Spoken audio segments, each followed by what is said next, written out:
We talked in class about Photoshop CS6 and how we were going to construct our introductory lessons. Most of the lessons that we're doing in the projects that we'll be completing in Photoshop will be based on the principles of design and the concepts of art, and the other 50% of the project will be the technical aspects of Photoshop. After we learn those two aspects, the concepts and principles, and a lot of the technology of Photoshop, you'll be asked to create artwork based on these two issues. But for the beginning, we're going to be working along with some basic art concepts. Today, our first project, where we're going to be talking about the marquee tool, we'll also be talking about the color wheel. And we're going to create a very simple color wheel using the marquee tool, the layers palette, and the colors and swatches palette. Very simply, the color wheel is a circle that's been based on an organizational elements of creating color. And I just copy and pasted this one image of the color wheel into our file so we could take a look at it.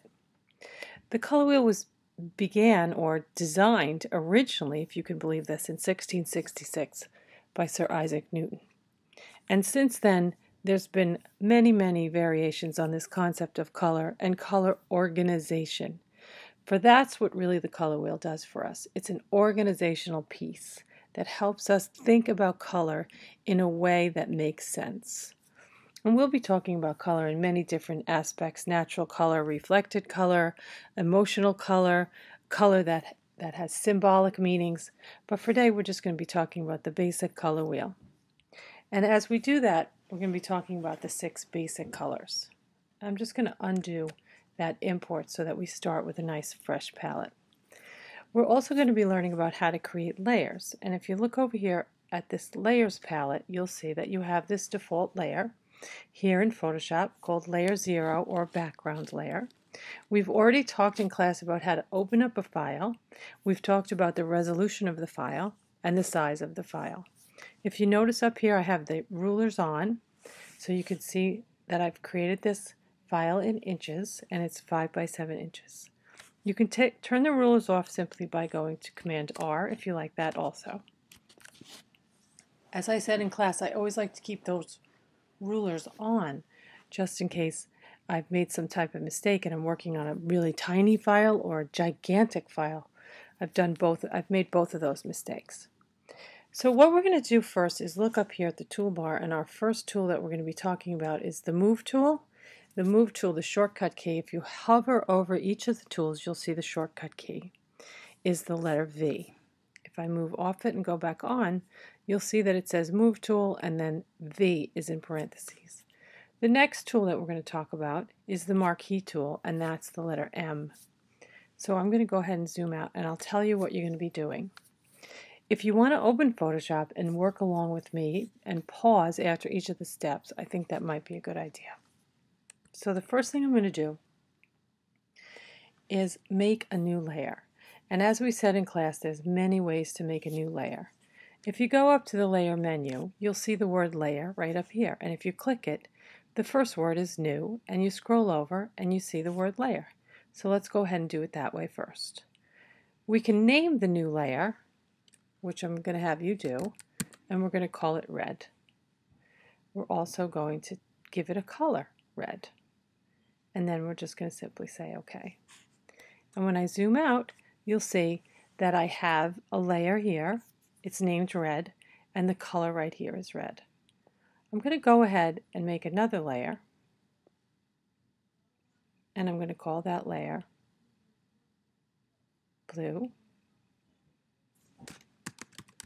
And I'm going to color it blue, and I'm going to say OK. I'm going to make the third layer, and I'm going to call that layer yellow, and I'm going to color that layer yellow. Now, what you know about red, blue, and yellow, hopefully, is that the red, blue, and yellow are the primary colors. And red, blue, and yellow are primary colors because they're the first colors that are made, that have been created. Primary colors cannot be made by mixing any other colors. That's why they're called primary. And primary also means first. So when you think about primary colors, you think about colors.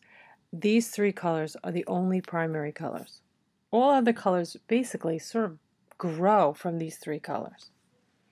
You notice on the layers palette that yellow is highlighted.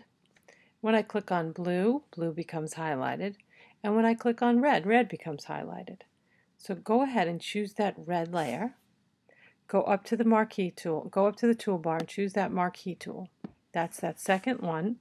If you hover over the marquee, you'll see that there are 4 different marquee tools. And what I'd like you to take is the second one. So what I'm doing here is holding the mouse down and picking the second one. I'm going to hold my shift key and I'm going to scroll and make a circle.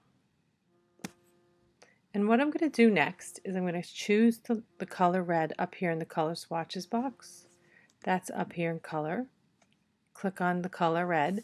When you hover over the swatches, your cursor turns into a little eyedropper. So click on red. That's the color we've selected. And that shows up down here in the bottom of the toolbar. So what we want to do here is fill this color with red. And of course, there's lots of ways to do that in Photoshop. The first way we're going to learn is up here at the Edit menu and down to Fill.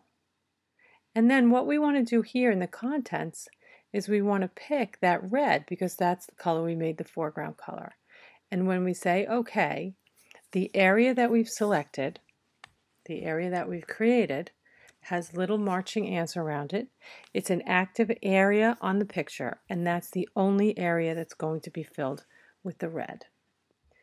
If I turn off this marquee by going to Select and Deselect, or Command D, I'm going to deselect that. If I did the same procedure and I went Edit, Fill, and Foreground Color, because I don't have one area selected, the whole page is going to turn red. Look at that. So I'm going to undo that and look at the area that's selected. That was from before where I had the marquee selected. The second thing I'm going to do is go up to the blue layer. I'm going to select a blue color. I notice that my foreground color turns blue because I've selected blue. I'm going to hold my shift key and I'm going to come over here and I'm going to make a circle. I'm just going to estimate. I'm not going to be too crazy about how big these are. We're just going to have a nice arrangement of different size circles. I'm going to go back up to Edit. I'm going to go to Fill, and I'm going to pick my foreground color one more time. Now I'm going to deselect it. There we go. The second thing I want you to note is that you'll see a small thumbnail over here in the Layers palette. Here's the layer where the red is, and here's the layer where the blue is. And as I zoom back out again, I'm going to choose the yellow layer. I'm going to do the same process over and over again. And this is how really you learn so much in Photoshop. It's just by repetition. I want to make that a little more perfect. When you hold the marquee tool down, it makes a perfect circle. And that's kind of what I want. I'm going to go up here and choose yellow. I'm going to go to Edit, Fill, Foreground Color, and there we have yellow. I'm going to go up to the Deselect menu, the Select menu, and Deselect. So now I have 3 circles. I have 3 layers that correspond to each circle. We notice also too on the Layers palette, you have eyeballs. The eyeballs indicate the layer visibility. If I click on red, the red goes away. I turn it back on, there's the red ball. If I go up to blue, I click on the layer visibility and the blue goes away. If I turn the eyeball back on, it comes back. If I have yellow, I turn yellow off and yellow can come back on. So it's sort of like eyes closing and eyes opening as far as the visibility goes. I can also take my Move tool, check my options bar up here in the corner, and make sure that Auto Select Layer is on so that when I use my Move tool, it will automatically select each layer that I'd like to move.